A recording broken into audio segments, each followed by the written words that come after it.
I'm forever yours.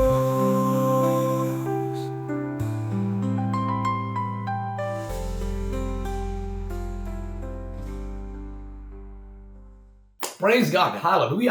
കർത്താവ് നിങ്ങളെ ധാരാളമായി അനുഗ്രഹിക്കട്ടെ. നമുക്ക് ഉൽപ്പത്തി പുസ്തകം 49 അധ്യായം മുഴുവൻ വായിച്ചു കഴിഞ്ഞാൽ യാക്കോബ് തന്റെ മക്കളെ 12 പേരെ വിളിച്ച് പറഞ്ഞൊരു കാര്യമുണ്ട്. നിങ്ങൾ കൂടി വരുവിൻ, സംഭവിക്കാനുള്ളത് ഞാൻ നിങ്ങളോട് പറയാം.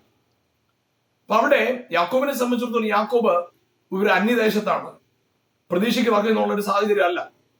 പക്ഷേ ആ സിറ്റുവേഷനിൽ തന്റെ മക്കള് എന്തായി തീരാനാ? ഈ ഒരു ദേശത്ത് എനിക്ക് പ്രത്യേകിച്ച് എന്റെ മക്കൾക്ക് വേണ്ടി സമ്പാദിച്ചു വെക്കാനായിട്ട് ഒന്നും പറ്റിയില്ല, ഞാൻ അവർക്ക് വേണ്ടി ഒന്നും ചെയ്തു വെച്ചിട്ടില്ല.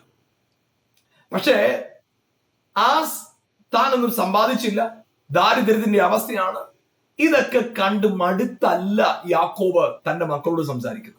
മക്കളോട് വാക്ക് പറയുമ്പോൾ അവൻ പറയുക, ജാതികൾ നിന്നെ അനുസരിക്കും. യഹൂദികളോടൊക്കെ പറഞ്ഞപ്പോൾ വലിയ അനുഗ്രഹത്തിന്റെ വാക്കുകളാണ് പറയുന്നത്. ചുറ്റുപാടുകളെ നോക്കിയല്ല യാക്കോബ് ദൈവവും അവനും തമ്മിലുള്ള ബന്ധത്തിലാണ് സംസാരിക്കുന്നത്. പ്രിയപ്പെട്ടവരെ, നമ്മുടെ ജീവിതത്തിൽ ഹല്ലേലൂയ പ്രതികൂലങ്ങളുടെയും പ്രതിസന്ധികളുടെയും നടുവിൽ നമ്മുടെ നാവിൽ നിന്ന് പുറപ്പെടുന്ന വാക്കുകൾ ആമേൻ സാഹചര്യങ്ങളോട് പൊരുത്തപ്പെട്ട് നിൽക്കുന്നതായിരിക്കരുത്. ആമേൻ ദൈവിക വാക്തത്വങ്ങളോട് പൊരുത്തപ്പെട്ടു പോകുന്നതായിരിക്കണം.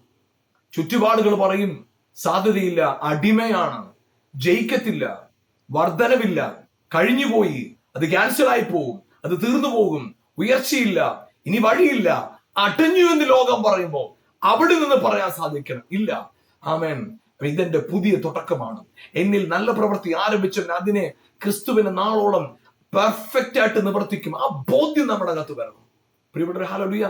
ഈ അടിമത്വത്തിന്റെ അവസ്ഥയിൽ കിടക്കുമ്പോൾ യാക്കോബ് തന്റെ 12 മക്കളെയും അനുഗ്രഹിച്ചു പറയാം. പ്രിയപ്പെട്ട, ഞാൻ പറയട്ടെ, നിങ്ങളുടെ ജീവിതത്തിനകത്ത് നിങ്ങളുടെ സാഹചര്യങ്ങൾ നോക്കിയല്ല നിങ്ങൾ സംസാരിക്കേണ്ടത്.